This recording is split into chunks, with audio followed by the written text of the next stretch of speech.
ভারত পাক যুদ্ধের আবহাওয়ার ঠিক এই আবহে ভারতের সামরিক ছাউনি লক্ষ্য করে করে হামলা চালানো হচ্ছে পাকিস্তানের পক্ষ থেকে, যদিও একেবারে সংযমের পরিচয় দিচ্ছে ভারতীয় বায়ুসেনা, জানানো হলো আজ সাংবাদিক বৈঠকে। चिंता का विषय यह रहा कि पाकिस्तान ने लाहौर से उड़ान भरने वाले नागरिक विमानों की आड़ लेकर अंतर्राष्ट्रीय हवाई मार्गों का दुरुपयोग किया ताकि वे अपनी गतिविधियां छिपा सके। ऐसी चालों ने भारतीय वायु प्रतिरक्षा तंत्र को नागरिक सुरक्षा सुनिश्चित करते हुए अत्यधिक संयम के साथ कार्य करने के लिए विवश किया। একদিকে পাকিস্তান তার যে যুদ্ধ যে পরিস্থিতি, সেই পরিস্থিতির দিকেই কিন্তু ক্রমশ এগোতেই যেন চাইছে, যদিও যুদ্ধ বাড়াতে চায় না ভারতীয় সেনা। সেই বিষয়টিও আজ স্পষ্ট করা হলো সাংবাদিক বৈঠকে।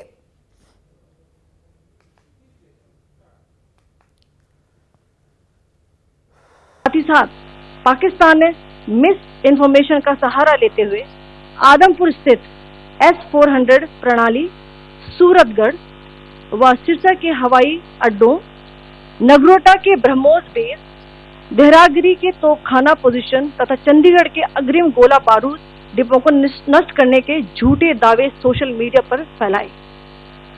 भारत इन फॉल्स नैरेटिव्स को पूर्णतः खारिज करता है। পাশাপাশি আজ আরো জানানো হয়েছে সোশ্যাল মিডিয়ায় মিথ্যে প্রচার চালানো হচ্ছে পাকিস্তানের পক্ষ থেকে। ঠিক কি বলা হয়েছে শুনবো।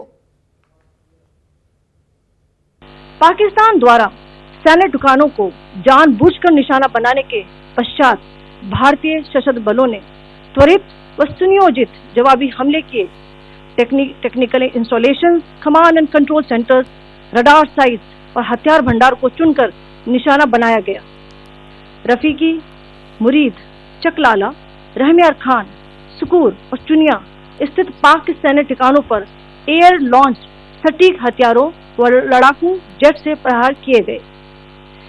पसरूर स्थित रडार साइट और सियालकोट का एविएशन बेस भी प्रिसीजन एम्यूनिशन से टारगेट किए गए। इन कार्रवाइयों के दौरान भारत ने कम से कम कोलैटरल डैमेज की क्षति सुनिश्चित की। পাশাপাশি আপনাদের যেমনটা জানাচ্ছিলাম, আজকের সাংবাদিক বৈঠকে বিদেশ সচিব বিক্রম মিস্ত্রিও উপস্থিত ছিলেন। তিনি যেমনটা জানিয়েছেন, জনবসতির উপর হামলা পাকিস্তানের। ফিরোজপুর জলন্ধরে আহত হয়েছেন সাধারণ মানুষ। কি জানিয়েছেন তিনি, শোনাবো আপনাদের। Pakistan continues with its execrable and wanton campaign of targeting civilians and civilian infrastructure, especially in the states of Jammu and Kashmir and Punjab.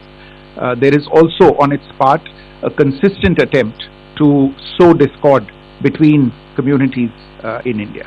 As I said, there has been a particular focus in its targeting of civilian infrastructure and the population in Jammu and Kashmir and Punjab. Earlier this morning, Pakistan shelled the town of Rajouri, killing the additional District Development Commissioner Shri Rajkumar Thappa, adding to the civilian casualties and the damage in that state.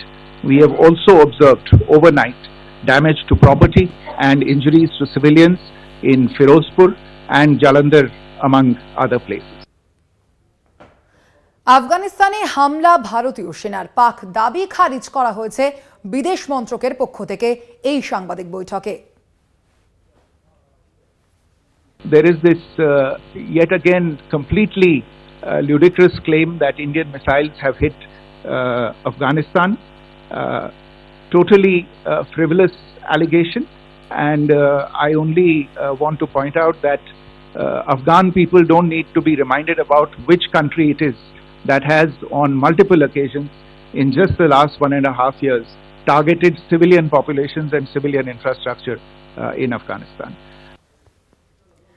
একেবারে আমরা যেমনটা দেখতে পাচ্ছি, পরপর একেবারে যে operation সিন্দুরের পর থেকে পাকিস্তানের পক্ষ থেকে যে হামলা চালানো হচ্ছে, সেই হামলার একেবারে যোগ্য প্রত্যাঘাত চালাচ্ছে ভারত, এবং একের পর এক যে দিন কাটছে এবং ক্রমশই পাকিস্তান যে তার এই তীব্রতা বাড়াতে চাইছে তাও কিন্তু স্পষ্ট হচ্ছে। যদিও এই প্রেক্ষাপটে ভারত যুদ্ধ চায় না।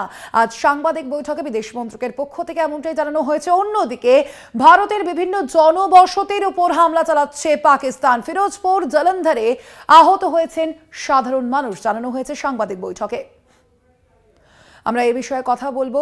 আমাদের সঙ্গে এই মুহূর্তে ফোন লাইনে রয়েছেন আন্তর্জাতিক সম্পর্ক বিশেষজ্ঞ রাজকুমার কোঠারি। রাজকুমার বাবু, আপনাকে স্বাগত জানাই কলকাতা টিভিতে। রাজকুমার বাবু, এই যে আমরা দেখতে পাচ্ছি একেবারে ভারত এবং পাকিস্তানের যে সংঘাতের আবহ, এবং এখানে কিন্তু আজ বিদেশ সচিবের পক্ষ থেকে জানানো হয়েছে একদিকে পাকিস্তান তার এই তীব্রতা বাড়াচ্ছে হামলার, আর অন্যদিকে ভারত যুদ্ধ চাইছে না। কিভাবে দেখছেন তার এই বক্তব্যকে?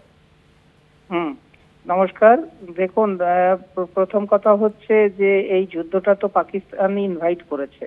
ভারত তো আগ বাড়িয়ে এই যুদ্ধ চাইও নি, এবং পাকিস্তান বরাবর তাদের জঙ্গিদেরকে প্রশিক্ষণ শুধু দিয়ে নয়, জঙ্গিদেরকে নার্চার করে এবং ভারতের বিরোধী কার্যকলাপে উস্কানি দিয়ে ভারতের মধ্যে প্রবেশ করিয়ে নাশকতামূলক কার্যকলাপ করিয়ে আসছে কয়েক দশক ধরে। এবং আজকে পাকিস্তানে এই পহেলগাঁও ইস্যুকে কেন্দ্র করে এবং পরবর্তী সময়ে যে সংঘাতের আবহ ভারত এবং পাকিস্তানের মধ্যে তৈরি হয়েছে, তার জন্য সম্পূর্ণভাবে পাকিস্তান প্রশাসন দায়ী, পাকিস্তানের সেনাবাহিনী দায়ী। এটা এক বাক্যে 140 কোটি মানুষ সবাই স্বীকার করে।